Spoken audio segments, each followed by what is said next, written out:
In the uplands of the Wicklow Mountains, sheep have long been the lifeblood of the land. Sheep farmers have learnt to make the best of the harsh conditions, and over centuries they've managed to create an enviable record of an exceptional and desirable product. But in the early part of the last century, if you wanted to sell your livestock, because of the lack of any transport, you needed somewhere local in the Wicklow Mountains to meet up. One of those local places that became a centre of sales was the village of Roundwood.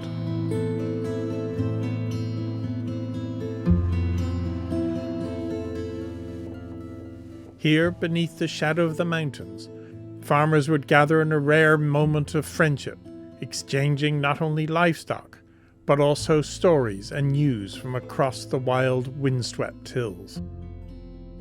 Nothing remains of those important market days but the memories of the older community, and from them we get a little glimpse into that heady world of the past, when monthly and sometimes weekly sales were held in Roundwood village.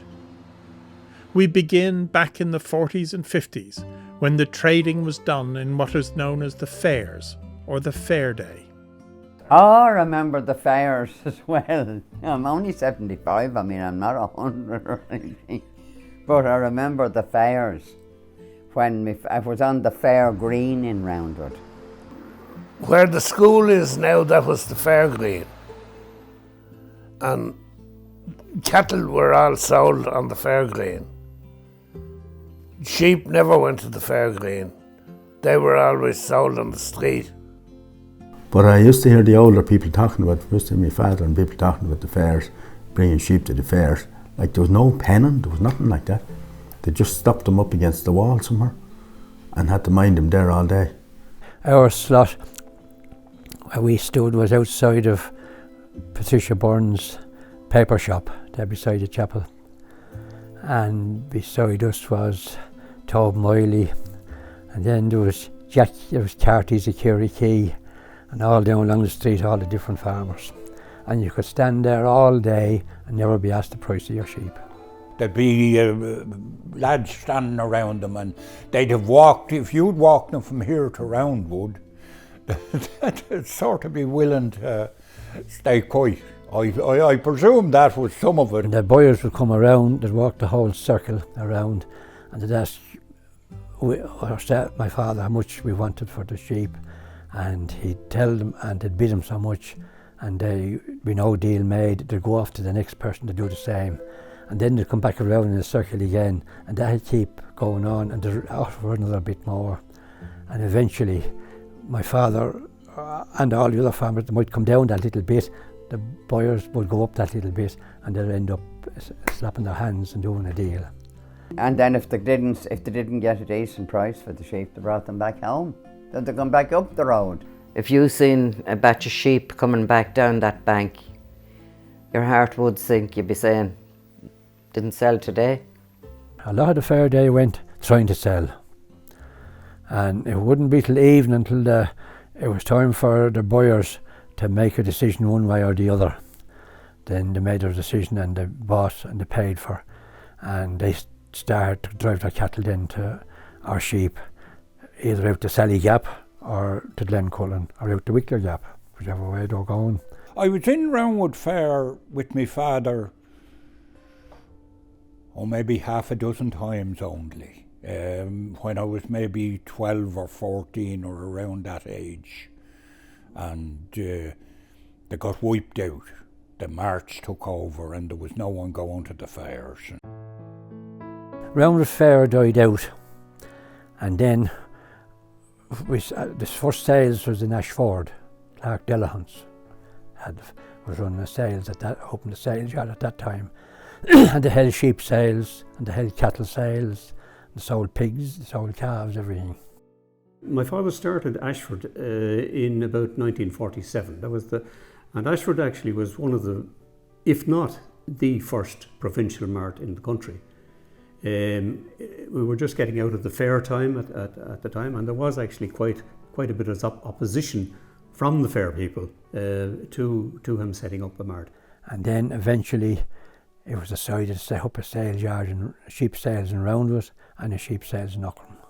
And Tony Delahunt and his father took on the sheep sales in Ockram, and Billy Clark took on the sheep sales in Roundwood. And it went on from strength to strength after that. We took a lease from Joe Keenan, who was the publican at the time. It was basically a field at the back of the pub, and one part of the field we built the pens, and the other part of the field then was used as a car and tractor park. The pens were they were long rows of pens with roadways in between, and the farmers stood in the roadways as they came to a particular lot of sheep, and the buyers stood at the side of the pen and bid on the sheep there and bought them. And changed the whole scene of farming, and it went from strength to strength. Now, a lot of people would have drove their sheep down to it, but then people that would say come a distance, say from Calgary and all, it would have been, even at that stage, people weren't driving sheep all the time on the roads because there was a few more cars, maybe, yeah. They either walked, or some of the farmers had tractors and trailers. Some of the trailers would have been of a homemade variety, but that was the way they brought the sheep to the sale at the time, you know. Yeah. No, they weren't made trailers. They were tied together with twines, baling twines, and pallets and all the rest of it. But look people did that, and there was lots of them there. You know, it wasn't unusual. It was every Wednesday. It started off, I think, at a fortnight, and it went down to weekly at one stage. There was 2 lines of pens. I forget what was there in the beginning. You know, as the sale got bigger, they put up more pens. But just go in, look at the pens. There'll be pens there that empty, and you put your sheep into a pen. There was Harry Delahunt was Tony's father. Him and Billy Clark's father, they started it in Roundwood, yeah. Tony and Billy come up then and they took over. Billy Clark, yes, well, Willie Clark, yeah, I do remember him. Yeah, he'd be always standing up in the centre of the pen, but there was, he was up on, say, a 4-foot height. There was a platform for him to walk from pen to pen. So then to be his secretary, or could have been a man, or could have been one of his sons, or whatever. The relationship sometimes that's missed is the relationship with the Billy Clarks and Tony Dellans. They were critical to it because they were part of it. Now, obviously, they put on the facilities, they made money in commission, but they were more than that. I mean, they could get abuse one day, they could give as good as they get, and they could take as much, and like they were critical to it all, but they were something that wasn't there in the marts. You see, they kept it, and they did their best to make sure everyone was an honest broker. That's Billy Clark. Yeah, he was all our friend. Willie, as we called him, Willie. Billy, you called him Billy, we called him Willie always. Willie Clark. I mean, all auctioneers have their their own way of doing things, you know. He was a great character, and he enjoyed the crack, and he liked doing a deal, and he was very straight, and he always, that was really important to him. I think that came from his father as well. If my sheep was in the first pen, I'd be just there, and I'd say they're mine and tell them because you'd have to tell them what to wear, where the hoggets, or where the 4-year-old Joes, or where the ram lambs or weather lambs, or you know, whatever. He was standing up and he'd say, now we're at pen number, he'd usually never say these are belong to such a one. He'd say, we're now at pen number 5 here, we're now at pen number such a... Oh my God, you couldn't understand the word they were saying. It's a gift, that auctioneering. It's really a gift. On a wet day, slippy, cold, you know, and like I'd often worry about Dad getting down off it because like there was no health and safety, and some of the boards were rotting in bits and pieces, so it was tricky. But but that's all part of the fun, isn't it? On a windy day, it could be tricky enough. If you were a clerk, you stood beside the auctioneer, and you stood on his, like if he's heading up the row, you stood below him to allow him to make progress when he wanted to make progress. Well, that was with Dad.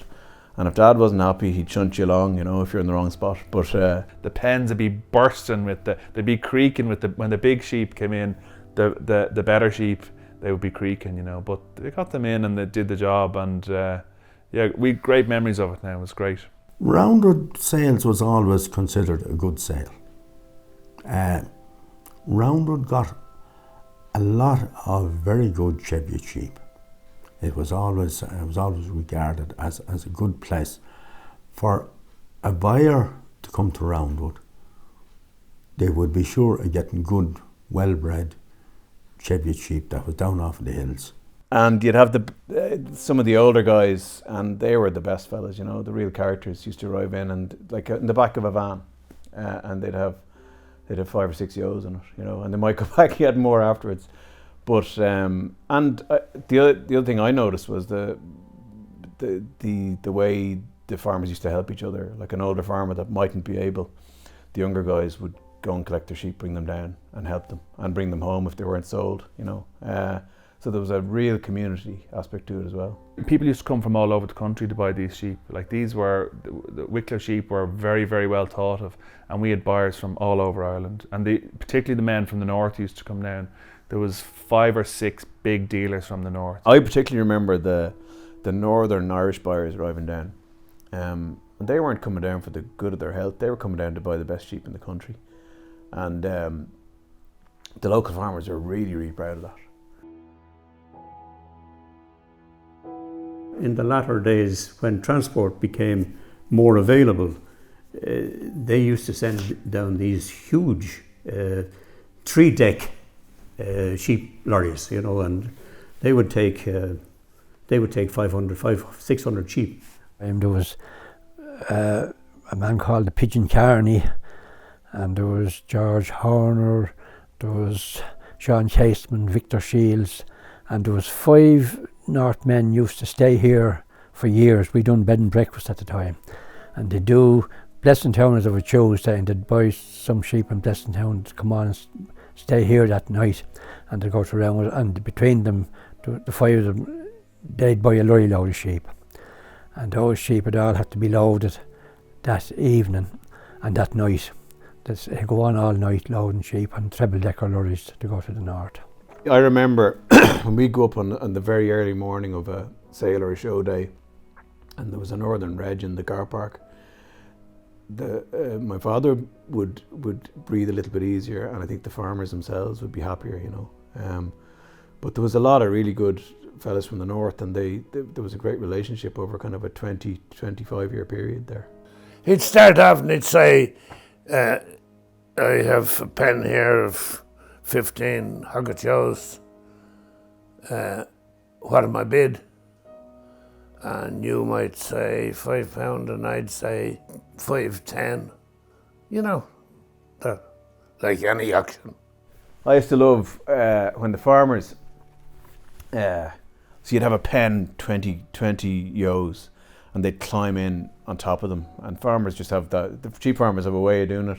They'd manhandle the ewes out of the way, and they'd go for their specific one. They'd check their teeth, they'd check their elders, you know. And I was always wondering, like, what exactly are they looking for here? But you didn't want to ask, you know, because we were, greenhorns, I suppose. But and then they might check a ewe, and then they'd bid, you know. The buyers they do have different styles of bidding, all right. There's no doubt about that. Yeah. Some nod, some, you know, do something, whatever, or point a finger, or touch their hat or whatever, and then. Oh yes, and the cap would go up, and the eyebrow would go up, and they had a hat then, which would be rare in them times, that flicked the hat.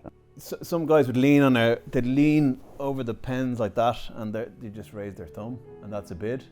Or they'd be sitting back against the far pens, and they bid that way, you know. or it would be just like a raise of an eyebrow. And I think my dad, he knew them all, you know, most of them anyway, and really well. He didn't know what their signals were, you know. I remember one time in the early 70s, lambs were very bad. They were only making £3 and £4 and £5, and a bad lamb, Billy Clark was finding it hard to get them started, or Tony Delahan maybe at the time. There was one particular fellow who used to stick up one finger for £1 to start him. And I remember a neighbour behind me was smoking his pipe and he had a hand stick, and he said, if that so-and-so sticks up that finger again, I'll cut it off. You'd have neighbours buying sheep and they wouldn't want each other knowing, you know, so they kept everything really quiet. And I couldn't understand that coming from where we were from, but then when you see it happening and you get to know these people, you understand it, you know. It didn't matter to me whether they nodded or winked, so long as the money. All I'd be thinking about is if the bidding stopped at £6, was I happy with £6, or I'd either have to sell them or say no. And if I said no, he might give them another shake and see, or he might not too, because the auctioneer would be like the rest of us, he'd be human, and if he thought you were getting enough and wouldn't sell them, he wouldn't bother his arse looking for any more. But I do know one day I was selling sheep there one day and I wasn't getting what I wanted, and I went up the yard, got the lorry, drove down through the party of people, dropped the ramp down, and as soon as I did that, the people who were there to buy the sheep came up with the right price, because they knew I wasn't going to feck around. If he didn't want them, I was gone. I wasn't going to hang around. Well, there was lots of chat. It was all chatting, like, do you know what I mean? It was all chatting. And then they wouldn't settle on a price, and then they'd be going to drive them home, and then somebody would say, well, now we'll give you another £1 or £2, or that's all it was then, like. Or a deal being done after, and the auctioneer had to be told, because I'm sure it didn't happen all the time, but it was the right way to do it, and most people did, you know. But it was an education. I always said going to a mart was an education in the art of business. Because I remember my father talking about one day in Roundwood in the late 70s or early 80s. It was the first day a yo made £100, and he talked about it for months after, and he said that he remembered the time in the economic war when it took 100 yos at £1 a piece to make £100, and he never thought he'd see the day that one yo would make £100. Once you sold them, you went, if you were old enough, you went into the pub. They used to joke about Ashford, say. The office was Caprani's, the bar across the road, and before that it was Sinnett's. You go to Roundwood, the office was Keenan's bar, which is the coach house. I remember that. They had their office set up inside in the pub in Keenan's bar, and of course everyone was out, you know, for a wet day, so obviously there was plenty of muck went in. Of a wet day, there'd be a tub outside in the yard, you'd rinse your boots in it or try and rinse them. But there would be a lot of mud drawn in, but at that time it was such an occasion, no one minded. The pub was destroyed. I remember John Keenan was not happy with the farmers dragging sheep shite in, not happy at all, and they used to make a mess of the place, you know, and that's just sheep farmers. I mean, they're in it all day long, and when it's wet, it's wet. It was a fairly rough and ready pub in those days, and particularly if it was a wet day, they'd nearly want to wash the place out after the farmers coming in with their wellies. And most farmers went straight from the sales yard straight into the pub, and they were there for the night.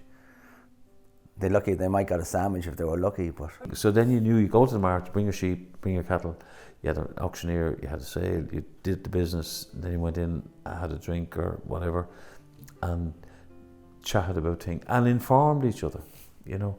See, you didn't have any online. So what did you do? I spread lime. I did this. I used this drench. I used that drench. I found it better. You know, whatever. And you should, like, it was a way of, it was almost like discussion groups. Like we have discussion groups now, which are good, you know. But that was like your discussion group, and it was every week. For some people, it went every week, you know, because Roundwood was seasonal, so it would start maybe in July and finish in November, December, and then it wasn't. So you knew that was sheep season, sales season, where the others were all year round. But Dad was so at home up in Roundwood. He just loved the characters and the people, the area. He just loved it all, you know. He really felt very, very at home up there, you know. So there was humour. That's one definite thing, and wisecracks. And I remember a neighbour was selling lambs or sheep on that one particular day, and Billy Clark told him he was getting enough for them, and he still wouldn't sell them. But when they went into the pub and this neighbour got a few drinks and Billy Clark got a few drinks, they started to argue over the sheep. And eventually the neighbour told Billy Clark he wasn't fit to sell rabbit skins. And Billy Clark laughed for months and months after that. We were told he wasn't fit to sell rabbit skins. There was a terrific atmosphere, and then my uncle and my grandfather, they had sheep. So as a kid, I went down with them first, and then as we grew a bit older, we used to get time off school, and we'd all go in as kids, because the amount of people that was in the actual sales yard, and then there was all these different people had their own stands selling stuff, you know, farm clothing and toys and, you know, these extras that you get. Cyril Good was a vet, and he had this big orange, you know, the Mercedes van, the big one with the straight front. They're iconic at this stage if you got them. And he had the door open, and he was selling, and you could buy your drenches and your injections there. And he did that for years, and he used to do Ashford, and he used to Roundwood. Oh yes, he used to sell the vet stuff, the penicillin and all was sold at the gate, that's right. You'd have other guys going around with maybe reps for sheds, for mineral buckets, for feed companies. Yeah, but various marking fluids and, you know, related, sheep related. You know, as a kid, I never seen that before, so it was like something very unusual and exciting, and you could see things maybe that you would like to have, if you get me, yeah. Do you know where Centre is in Roundwood now? The younger people, like us, you know what I mean, it was great to be able to go into, it was Mason's shop at that time. It was great to be able to go in and get what you called a 3-penny ice cream. Or a 6-penny one. You were really rich if you got a 6-penny one, you know. Jesus, gas.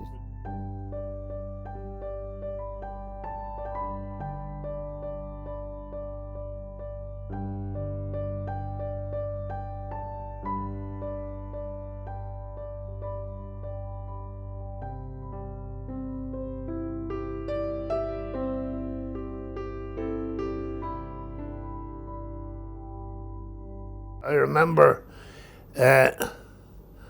Lord of mercy on the man, he's a few years dead now, Jack Couch. I remember being at an IFA meeting one night, and there was some talk about the sheep sales. And I remember Jack Couch saying, like, commenting on that the quality of the sheep that was sold in Roundwood was very high, and that we really should have a show and you know, where the best of the sheep would be put together and show them off, you know, to improve. And it did, it was a great idea. There was, you know, it wasn't straightforward at the time. People were that little bit sceptical of it, and how would you run a show? They never had seen a show run, and where would you get the prize money? who would sponsor this and who would sponsor that, and who was going to put in this effort.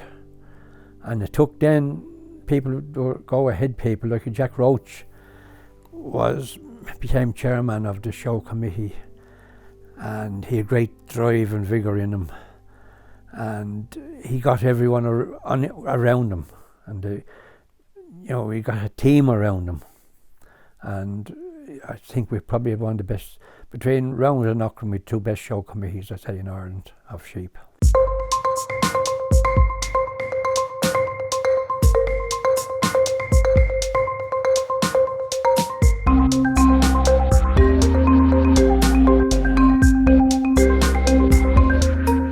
The farmers, they like the idea of competition, and there was a great competition between them for the best pen of ewes and best pen of lambs, and there was also two wool classes in cooperation with the shows.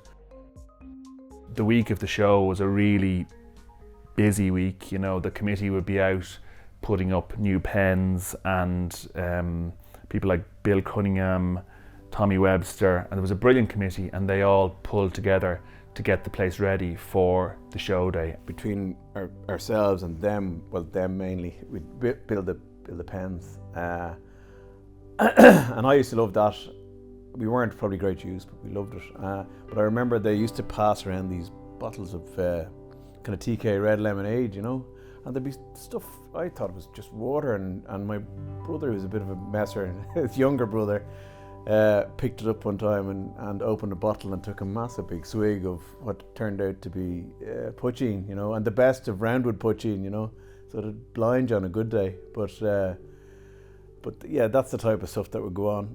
I remember going up on a show day. First of all, we'd always get up really early, like 6 o'clock in the morning. We'd be up, and Mum would do this massive breakfast. We always had porridge and then a fry, which is unusual. But anyway, we always had porridge and then a fry, and then we'd head up to Roundwood. We'd get to Roundwood about 6:30, and Dad would always peer down over the hill coming down the road, and you'd see this white, just all the sheep, and the yard would be half full at 6:30 in the morning. Well, sure, from early morning, you had everyone was rushing to get in from early morning, and in the beginning there was no pens allocated. You picked your own pen, so you rushed to get into the best position. But then as time goes along, they took entries, and you're allocated a number for a pen, and you could come in later in the day. But it was the highlight of the year. The way the show worked was that there would be I forget now, but we'll just say 4 sets of judges, and they'd have 3 classes each to judge. So they would start judging, I forget now, we'll say about 10 o'clock in the morning. There was 2 or 3 judges for every class, and you had to, when the judges would go up and down the pens and they'd pick out so many pens of sheep, then they'd have to let them out in the alleyway, and it was up to the committee then to have the spectators cleared out of the alleyways while the judging was going on. That was announced over the microphone, that the judging was starting and the alleyways had to be cleared, and there was no one allowed in, only the judges and their helpers.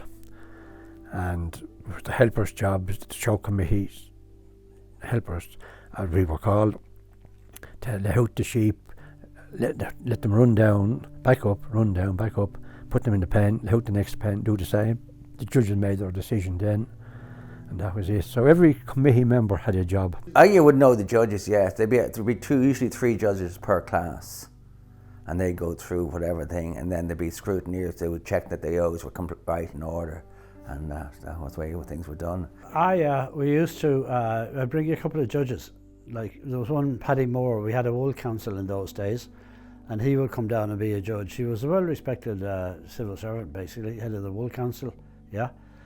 And we'd go in the morning and look around the fleeces. There was just simply a prize for one type, but in Wicklow you have the lowland, grassy land type Cheviot, and you have the hairy fella, yeah.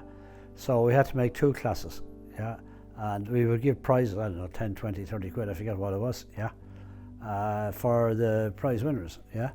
But we would get somebody respectable, not myself of course, to be the judge, yeah. So I'd keep the motor of the car running, ready to get out quick. But I know they're always good-hearted and good-spirited, yeah. And there were loads and loads of people, because every house and every farmer up there had, you know, a couple of hundred sheep at least. So the whole morning would be taken up by filling up the pens, then the judging would take place, and then we would give out the rosette. The judges would send the results into we had this little caravan in the yard in Keenan's pub, and the results would come in there. We had a sound system set up on show day. The results would come in there, we'd announce the winners, and we'd go out and put the rosettes on the pens, pin them onto the pens. Yeah, oh yes, all the different classes, and those who were prize winners had the rosettes placed. If you had your sheep in whatever class and they won it, you would be hoping that they'd make it, draw attention to them, and everyone would want to buy the ones. Well, say it started off, it was 10 in a pen, and then it went to 20. But it meant if you was entering them in the show, in a class in the show, well, you'd put the best 10 or the best 20 you had or was selling together. So you had lines of terrific good sheep. Oh yeah, we'd show and sell, yeah. Oh, this prepping, getting sheep organised that they all 20 look the same. And well, you're trying to get everything matching, same size, same look. You had Cheviots, and then you would have the Suffolk Crosses, so the 2 main things, and then you'd have 5 fat yo classes in the show day. And this is what the buyer wanted. There wouldn't be one bad one on it. You know, there would be top class sheep, and they obviously wanted them. There was great rivalry between the people, you know, and the fact that if somebody got, in those days there were punts, if they got a punt more than the neighbour, that was really what made their day for them, you know. When it started first, the 3 and 4 year old shows was the big class. I won that 4 times. It was great to win, and the crack and the whole lot that went with it, but yeah, you'd get a good price then. So you would. And Edward won a lot of prizes in Roundwood, and he produced great sheep himself and Des, his brother. It was always a great day out, yes. Yeah, and especially if you were showing sheep, you were terribly interested to know how you were going to get on and who was beating you and all the rest of it. And you'd be judging them unofficially. He was very competitive. He had the will to win. I never showed sheep in the show in it. I always considered that our sheep wasn't good enough to be showed in it. I have to be honest about it. I always thought that the sheep wasn't good enough for to go into a show. You know, because the standard was high, and it was for to put sheep into the show and around, you needed a good sheep in it. There was no 2 ways about that. Well, I wasn't that competitive, so I didn't get involved in. We fed them the best we could, and we had decent sheep, but we never had a sheep to compete with Edward or maybe Fishers or some of them at the time. No, everyone went to the show to have a look in at the show and sale, like.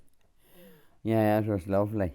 Oh yes, you'd go to see who's prize winning, and you know. That was very common with people. They go to the show and people always like to see what was on show, you know, and like to see the prices, and that was very, very common. The morning time was the judging, and then in the afternoon was the sales. On a show day, Dad would be selling the ewes, and his brother Pat would be selling the lambs usually, and one of us would be with either of them. On the show day, yeah, you'd have more than one auctioneer. But Pat used to run the corn company and Clark Oil. And Pat was a busy man, but yet he'd turn up and help Dad, which I really admired, actually.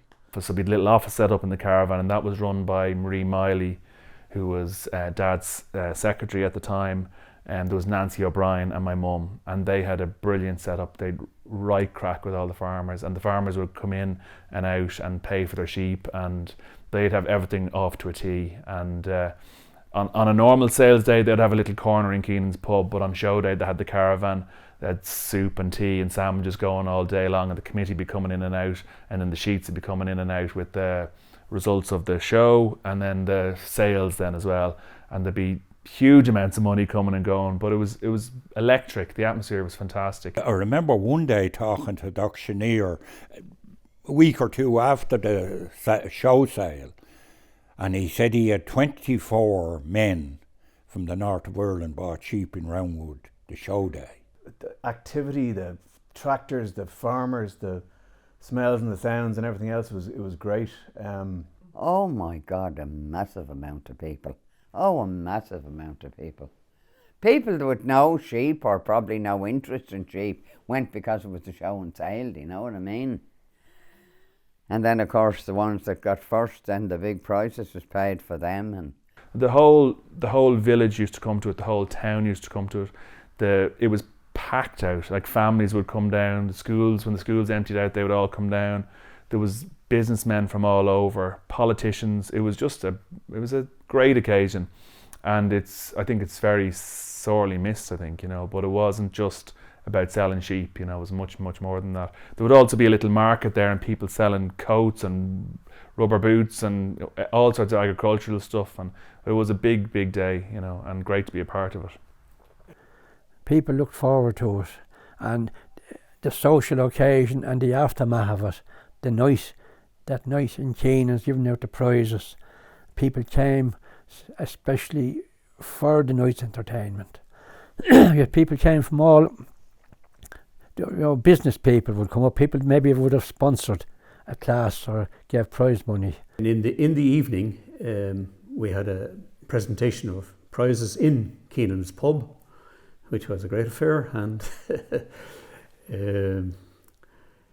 the cups were duly filled and passed around, and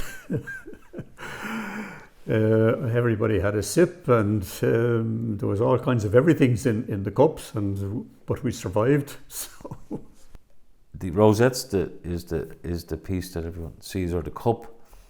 And God, you get drunk just taking a sip from every cup that go around. You wouldn't be able to stand up if you were to. It was crazy stuff, But it was then you'd be almost insulting somebody if you didn't take it from their cup. It was a different time. Well, they asked us to sponsor, so we sponsored the fleeces, yeah.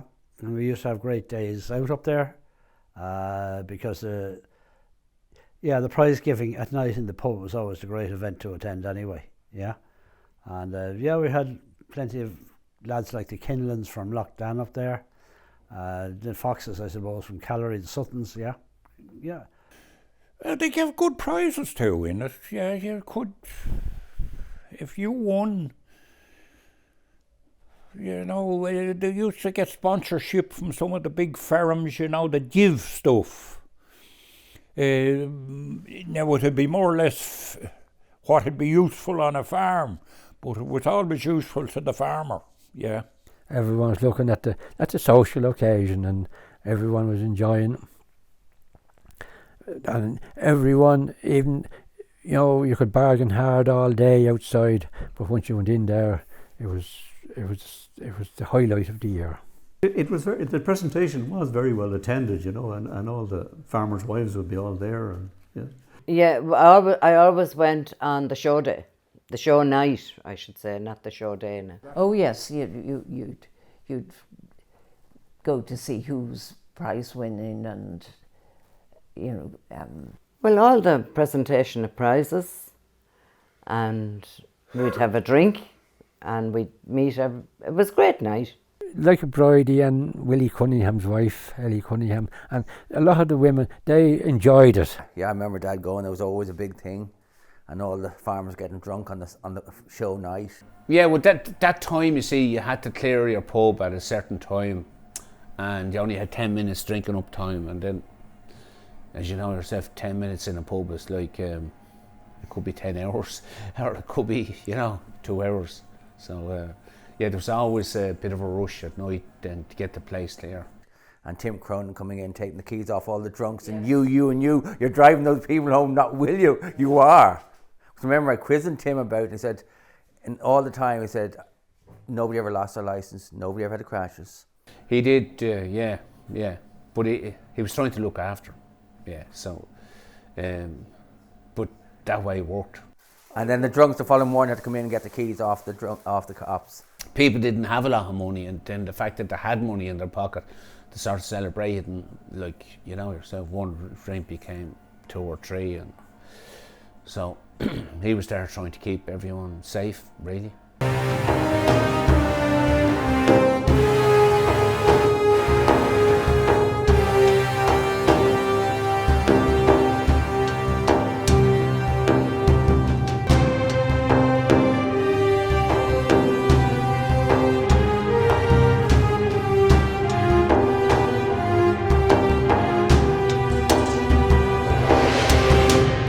Started to come in that there was foot and mountains in mainland Britain, and it was in mainland Britain, how soon is it going to get? And then it was the Cooley Peninsula, the Mourne Mountains across that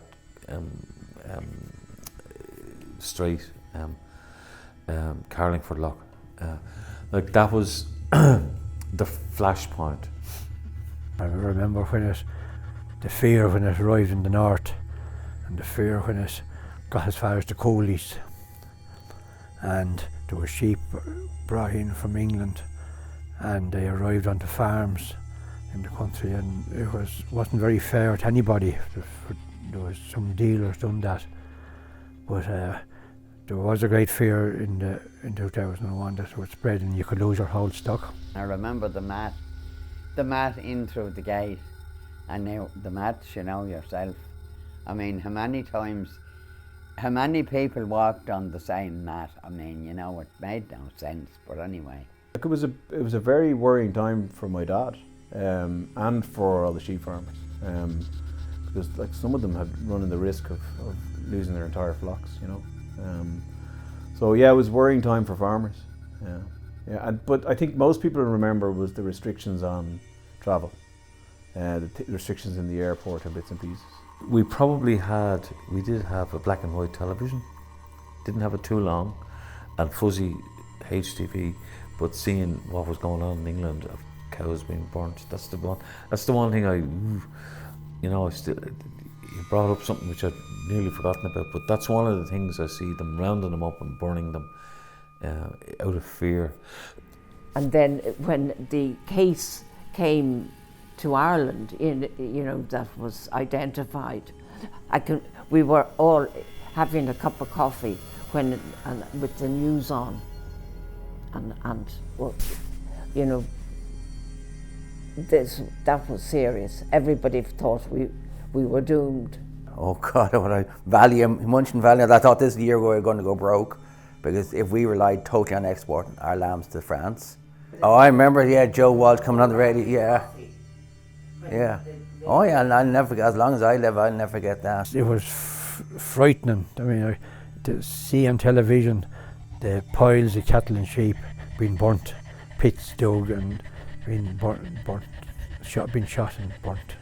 The foot and mouth ended the show because it was in a field there in the middle of the village, and it was only pens like in a field, and it wasn't concrete, it couldn't be washed. They cancelled the show in 2001.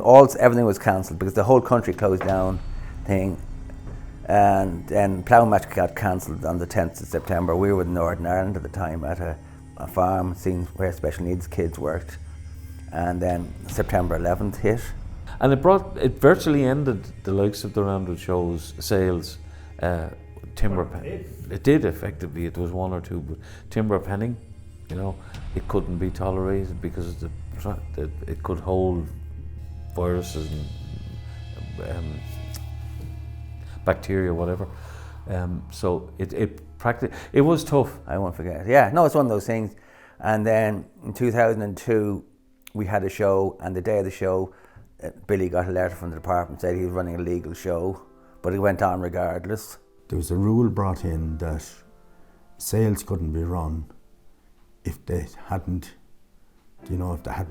steel penning, and they had to have the department certainly wanted concrete, and they wanted washing facilities, and they wanted toilets on site, and all that sort of thing. So it obviously was going to cost too much expenditure to get it up to standard.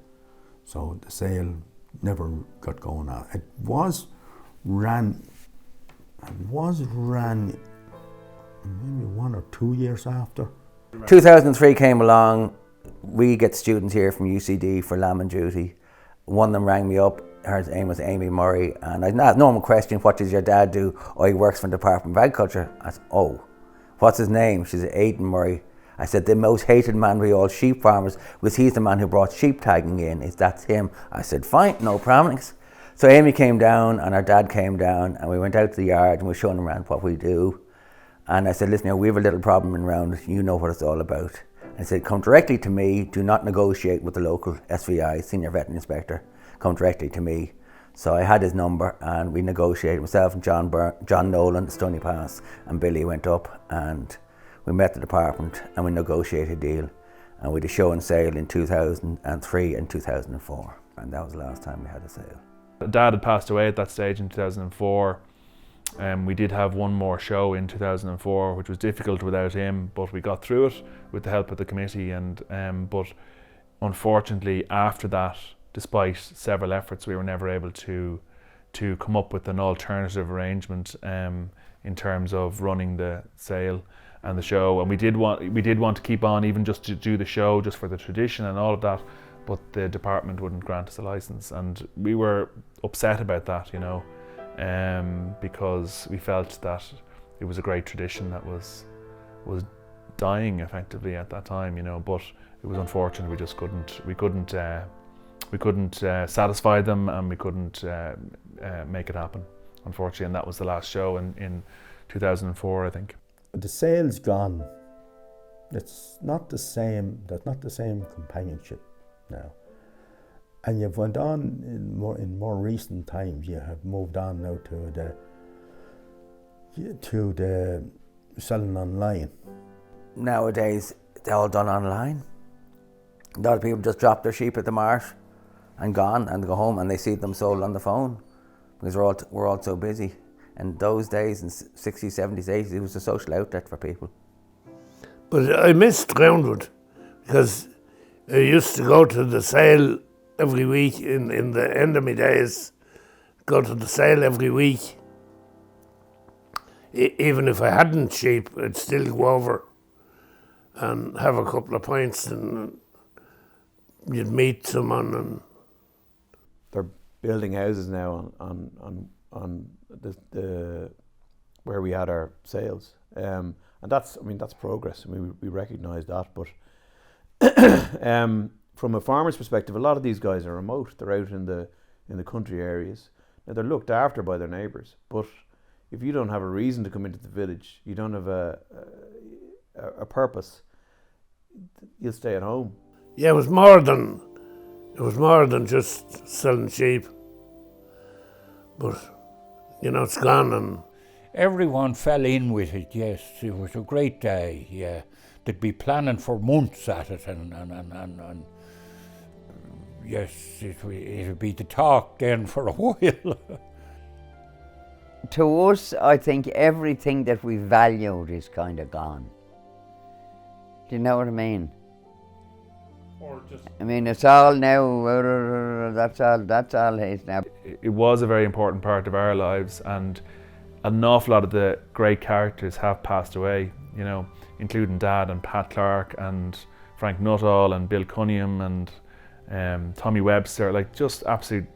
We thought they were legends, you know. Anyway, and it's great to see them at least being recognised and remembered in something like this, you know. And we're delighted to be involved in it. It was a big part of our lives, you know.